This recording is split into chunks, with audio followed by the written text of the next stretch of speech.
Olá, assinantes do Panorama Farmacêutico, sejam bem-vindos e bem-vindas a mais uma edição do Panorama Talks, nosso programa dedicado ao mercado de medicamentos e especialidades. E hoje vamos falar sobre falsificação, roubo de medicamentos, um tema sensível e riscos que podem ocorrer em meio a esse processo. Então, nada melhor do que ouvirmos a Bradimex, por meio do Paulo Maia, presidente executivo da entidade, nosso, velho conhecido e que vai com certeza trazer muitos insights sobre esse tema e preocupações que a entidade vem levantando para de minimizar essas ocorrências. Paulo, obrigado mais uma vez pela presença.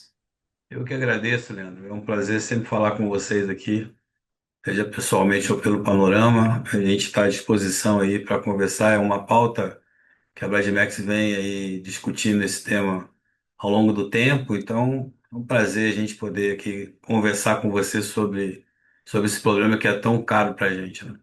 Não tenha dúvida. E falando em caro, né, a gente tem aqui números que mostram, né, como essa situação precisa, de alguma forma, ter soluções rápidas e efetivas, né? De acordo com o levantamento da Deloitte, encomendado pela própria associação, as perdas por roubos de medicamentos de alto custo, elas ultrapassaram 283 milhões somente em 2024.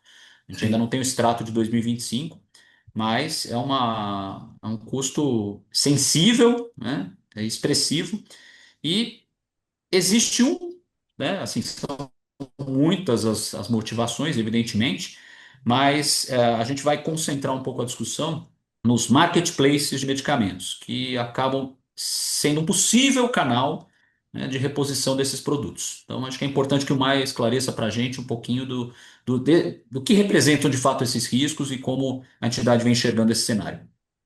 Veja, a questão do marketplace, a gente vem discutindo e ponderando, inclusive com algumas empresas que têm o marketplace ativo, na operação direta com o hospital, né? A gente está falando do marketplace especializado, que é direcionado ao ambiente hospitalar, e ali a gente tem solicitado que o cadastramento das ou dos distribuidores que ali operam, das empresas que ali operam, sejam mais criteriosos. Apesar deles nos informar que são, que tem todo o cuidado possível, mas a gente acredita que tem algumas ações que é possível ser feita que traria mais segurança para essa operação, né, com relação a quem está ali operando, como, por exemplo, o distribuidor que ali transacionar, principalmente medicamento de alto custo, que seja autorizado e credenciado pela indústria farmacêutica. A gente acredita que esse tipo de cadastramento, esse tipo de informação, de confirmação junto à indústria farmacêutica, traz aí um respaldo e uma segurança maior para a operação e para o paciente que vai receber esse produto. Então, a gente aqui tem essa preocupação não só pela operação, viu, Leandro? A gente, na visão de futuro, é lógico que a gente sempre pensa que isso vai encarecer esses roubos de carga, esse desvio de carga, esse produto falsificado colocado no mercado, são sempre difíceis da gente entender como que é possível isso, né? Mas a gente observa nesses ambientes de marketplace, por exemplo, preços praticados muito abaixo do mercado, né? Do que é possível praticar pelo distribuidor, que é credenciado e autorizado pela indústria, e as margens que são praticadas no mercado impede o distribuidor, por exemplo, de dar descontos acima de 10%, por exemplo, né? Então, quando você vê dentro desse ambiente algumas operações com descontos nesse padrão, assim, ou seja, acima de 10%, você começa a te ligar ali uma antenazinha de atenção, e até porque a margem da distribuição em média, ela gira em torno de 8%, né? O cara já dá 10%, ele foge daquilo que ele transacionou direto com o fornecedor. Então, nesses ambientes, a gente tem observado ao longo do tempo esse desconto muito agressivo que nos traz essa interrogação, né? Como é possível esse distribuidor conseguir essa condição comercial? Quando a gente também faz contato com a indústria farmacêutica para perguntar sobre a condição comercial que foi transacionada nesses ambientes, a informação que a gente tem é que são distribuidores, nesse caso, distribuidores que praticam não esse custo, mas dessa forma, com descontos maiores, são distribuidores que não são reconhecidos por eles, inclusive colocando em dúvida qual é a origem do produto, né? Uma vez que você não consegue, ou não é, a origem não é do próprio fabricante, né? Como é de costume no setor, você tem uma dúvida sobre essa questão, né?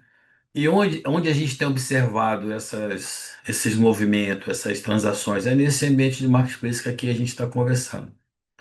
Então, o apelo que a gente tem feito para essas empresas que operam com marketplace, principalmente nesse ambiente hospitalar, é que esse reforço ao cadastrar o distribuidor seja observado como uma situação sine qua non. Se ele não for autorizado pela indústria farmacêutica, ele não deveria nem estar fazendo parte daquela tomada de preço ali. Então, essa é a nossa opinião e a opinião também da indústria farmacêutica, entendendo que isso aí mitigaria muitos problemas que a gente vem vendo no mercado, vem vindo no mercado aí, com relação à reposição de carga roubada e de produto falsificado, que pode acontecer em qualquer ambiente aí que a gente possa identificar como sendo um ambiente frágil, né? Agora, Paulo, falando desse credenciamento junto à indústria, é uma espécie de homologação? Como funciona no caso específico do universo da Bradmex e das Veja, distribuidoras associadas? o distribuidor, para ser, quando ele é credenciado, para ele se credenciar para vender esse tipo de produto, ele passa por um crivo da Anvisa, né? Então você tem uma série de documentos, passa por uma vistoria e depois ele tem que ser qualificado e também pela indústria farmacêutica. Há quem diga que a fiscalização não, mas o trabalho que a indústria farmacêutica faz, né, ao credenciar um distribuidor é mais rigoroso do que a própria Anvisa.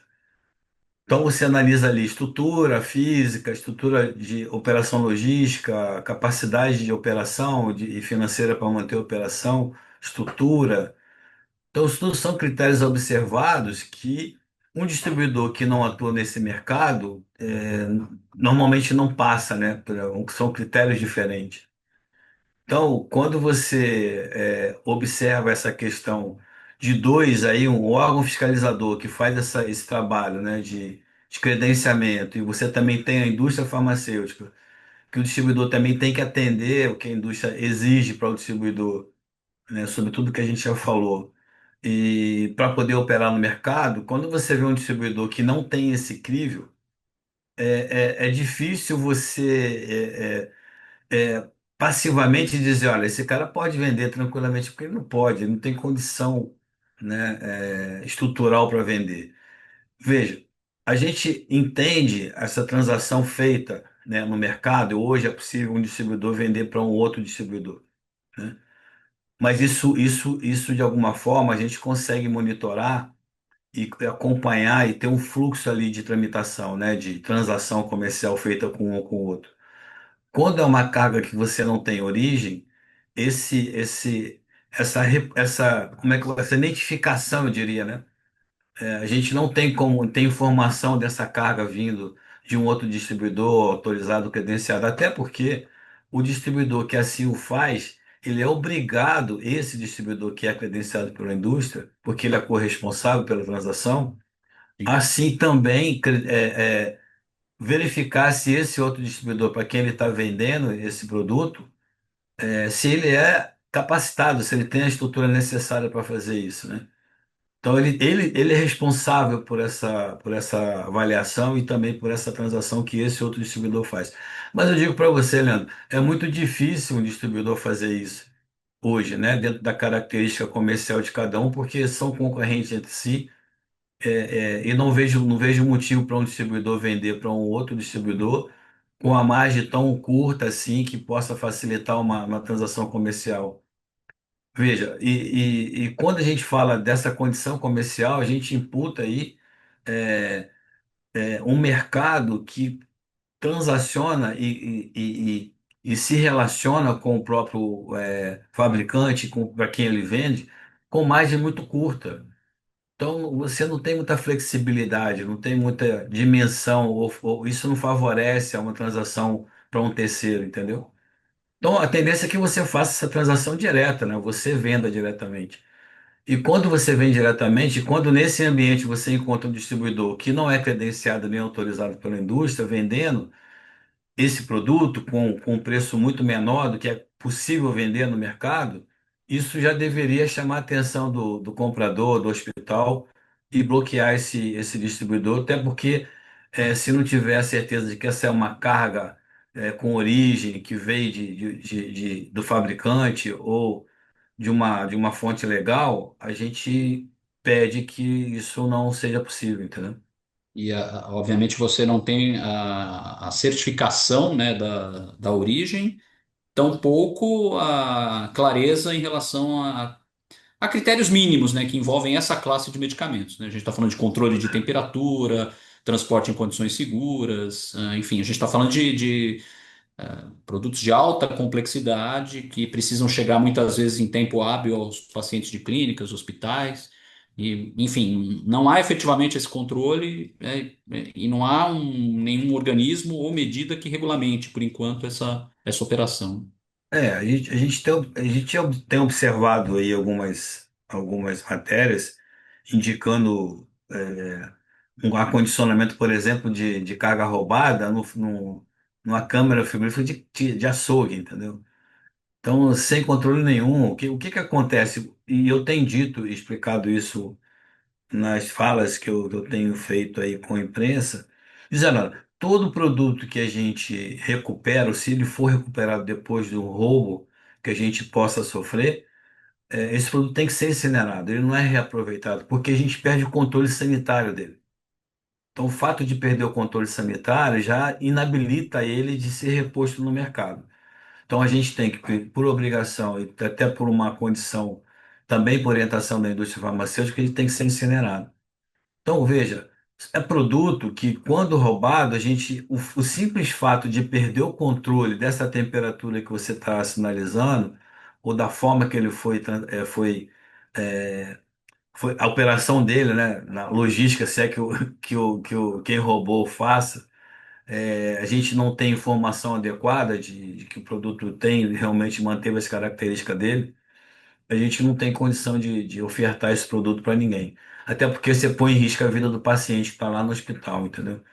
Então, e é realmente são cases assim, ó, que fala assim, que o produto que perde o controle sanitário, ele necessariamente não é para ser reposto, porque para onde ele vai ser destinado, você pode estar colocando a vida desse paciente em risco. Seja por efeitos colaterais que essa droga pode vir a causar no paciente, ou então porque realmente ele perdeu as características e não vai ter aí a atividade que ele teria, né, ou deveria ter quando trata de um câncer, de uma doença mais Exato. grave. Ele não É, vai ser efetivo. ele pode estar em tratamento, mas sem que haja efeito algum, né? É, E pensando que está evoluindo de alguma forma, né? E a gente também tem que trazer à tona um número, né? Que dessas ocorrências de roubos de carga no Brasil, roubos de carga farmacêuticas, em 2024, 86% dos registros ocorrem durante a distribuição, né? Que amplia o sinal de alerta, né? Sobre essa operação, né? é. Você observa o seguinte, olha, esses fatos ocorrem no transporte em rodovias, por exemplo, né? Então, você tem uma incidência maior de roubo no transporte, mas não quer dizer que o CD não são vítimas no próprio CD, né? Os Também. hospitais são vítimas também do pessoal que invade. Você tem visto muita coisa aí também nas farmácias, o pessoal invadindo e roubando produtos que são termoláveis, que perdem a sua efetividade ali. Mas, por exemplo, você citou 2024, mas em São Paulo, recentemente, a gente teve aqui uma informação de que 2024 já tem 7 milhões de carga roubada em São Paulo, só em São Paulo. Nesse ano, 25, né? 2025, isso, desculpa, 2025. Só esse primeiro semestre, você tem 7 milhões de carga roubada no estado de São Paulo.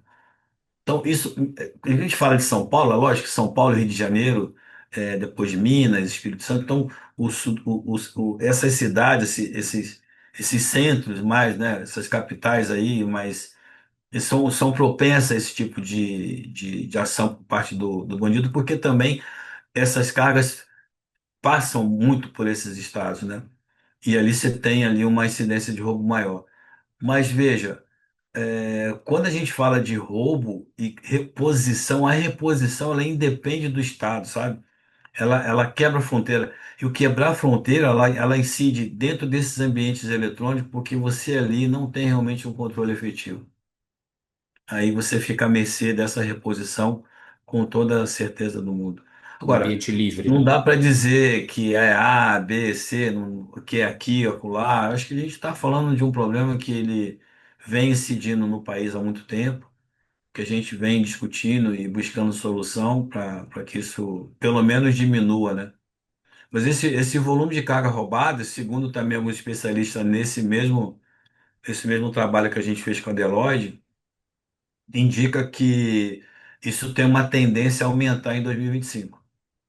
Então, a gente está aqui observando esse volume, até o final do ano a gente, de certo, vai ter dados sobre isso, mas é uma projeção de que em 2025 esse número de carga, esse volume de carga roubada seja maior do que 2024, É importante destacar que assim não se trata de culpabilizar atores por essa né? prática, mas criar mecanismos que tornem mais seguro esse processo de distribuição, principalmente dessa, né, considerando a sensibilidade desses medicamentos. Acho que esse é o Até caminho. porque as plataformas de marketplace, dentro do avanço tecnológico, elas trazem benefício para esse processo de compra, né? Sim? Então, você vê que é uma tendência e uma agilizar para agilizar esse processo, né?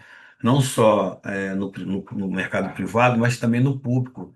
Existe projeto de leis aí visando essa facilidade, né, de você acelerar um processo para que a população tenha um acesso mais adequado para esse produto. Mas há que se observar a segurança disso. Há que se observar até que ponto a gente tem que se preocupar só com o menor custo. A gente tem que se preocupar também com a segurança desse processo todo para garantir a efetividade desse produto para o paciente que vai utilizar ele.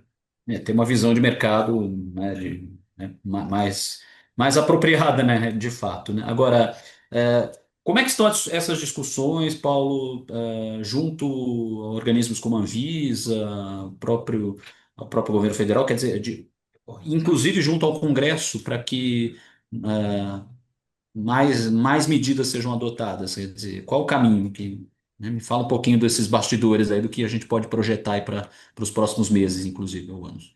A Anvisa é receptiva quando a gente aborda e leva essa pauta para conversar, eles entendem que é uma pauta realmente necessária e de evolução, da qual a gente já se colocou à disposição, junto com o pessoal da Overhaul, que faz esse monitoramento de carga roubada, não só no Brasil, mas no mundo inteiro, para subsidiar a Anvisa com informações sobre esse tema. Também a gente buscou algumas, alguns ministérios e a gente chegou a conversar com a Polícia Federal também sobre isso, para que a gente pudesse evoluir no que seria uma possível troca de informações para que pudesse ser mitigado esse problema também no âmbito da investigação, né, e da ação policial.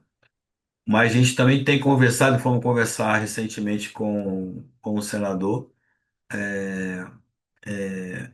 que está tratando, por exemplo, no projeto de lei, né, que ele está tratando lá do aumento de pena, por exemplo, por receptador. Então a gente entende assim, ó, que o receptador, quando você faz um agravante para ele, dentro de um produto normal, bom, a gente pode pensar no receptador simples, né? Produtos simples. Se é que existe essa classificação do receptador simples, né? Mas quando a gente fala de medicamento, a gente imputa um peso maior para esse tipo de movimento, né? Para essa carga. A gente imputa que é uma carga que ali a gente está tratando da vida das pessoas, né? Então, que é uma situação diferente. Então, conversei com o senador Jaime Campos sobre isso, para a gente tratar desse problema também no projeto de lei dele. O projeto de lei dele já tramitou, está com o relator agora, que a gente pretende visitar o relator em Brasília para conversar sobre esse agravamento mesmo. Mas, veja, Leandro, quando a gente fala do receptador, e a gente imputa a questão, por exemplo, não só do receptador, mas do cara que está ali, do cara que está ali distribuindo essa carga, mas que ele seja responsabilizado, mas o ambiente também que ele fez isso também tem a responsabilidade. Então, a gente, quando fala da questão tecnológica e da internet, a gente imputa muita coisa aí e tem uma resposta negativa, porque tem aquela questão da liberdade, de você também você normatizar um ambiente eletrônico que muita gente é contra, que ele tem que ser um livre, um trânsito livre. Então, mas a gente tem que ter aí cuidado com isso também, né? Não é só pedir para responsabilizar, mas no que na medida do que é possível fazer, para a gente realmente buscar uma defesa para esse problema, que é um problema que todo mundo sofre, né? E aí a gente tem que estar aí à mercê dessas histórias, independente da boa vontade de A, B ou C de resolver, a gente sempre vai encontrar um problema desse aí, uma hora ou outra. Perfeito. Bom, antes de iniciar a gravação, a gente estava batendo um papo sobre esse tema e também repercutindo esse projeto, né, em estudo para criar um marketplace que viabilize a compra de medicamentos, principalmente no âmbito do sistema público. Hum. Obviamente, estamos falando de tecnologia, de inovação, mas há um ponto de preocupação aí que é justamente a segurança, né, Paulo? Queria a sua opinião a respeito desse projeto. É justamente isso que a gente está conversando aqui, né? A gente conversando agora com você sobre a questão do credenciamento e de quem pode ou não pode transacionar nesses ambientes aí. Porque se for um ambiente livre, a gente entende que vai ser mais um ambiente possível de ser transacionado ali produto falsificado, reposto produto roubado no mercado ali nesse ambiente. Porque, veja, o cara que faz isso, ele se credencia, entre aspas, com a documentação, ele se capacita para fazer isso documentalmente falando. Então, se o teu critério for análise de documento puro e simples, o cara vai apresentar a documentação da empresa, autorização de funcionamento, autorização da Anvisa, porque no caminho percorrido para fazer essa transação, ele faz essa legalização toda da empresa, né?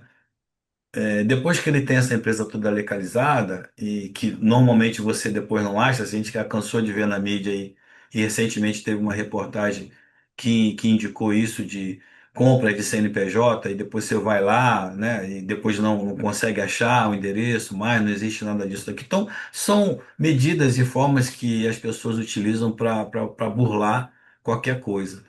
Então, nesse processo também me parece ser a mesma coisa. Então, o cara só documentalmente ele vai estar apto para fazer, né? Porque ele está legal ali.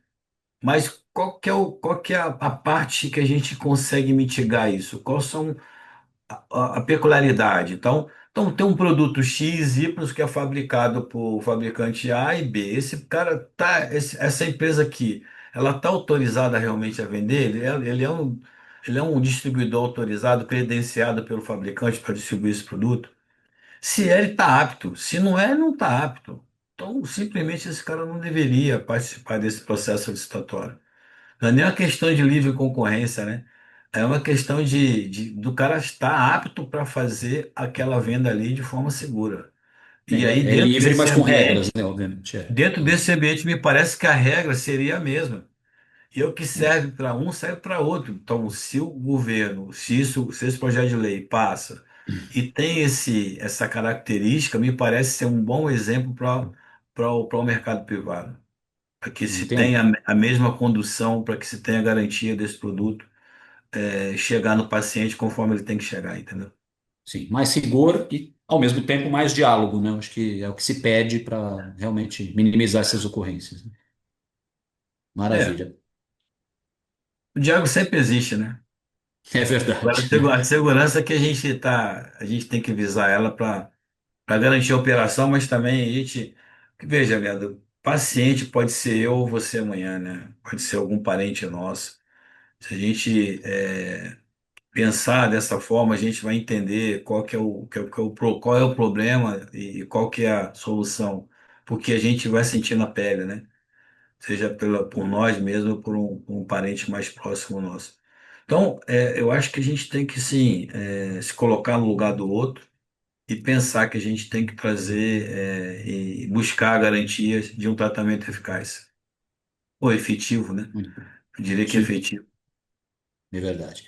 Paulo, obrigado mais uma vez pela oportunidade de dividir seus insights conosco e vamos acompanhar de perto os desdobramentos desse assunto, porque realmente a gente está falando de saúde e segurança e são ativos dos quais a gente não pode se livrar jamais, né?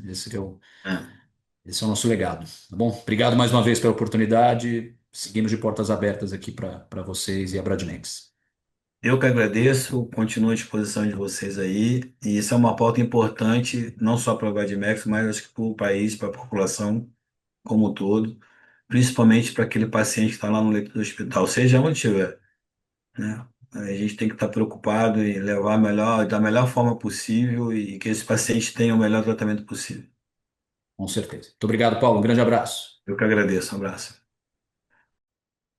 E aí, curtiu mais esse programa? Então fica aquela dica de sempre: inscreva-se no canal, ative as notificações e não deixe de prestigiar o Panorama Talks nas redes sociais, grupos de mensagem e também no panoramafarmacêutico.com.br. Aqui você acompanha tudo o que acontece no mercado de medicamentos de especialidades. Grande abraço.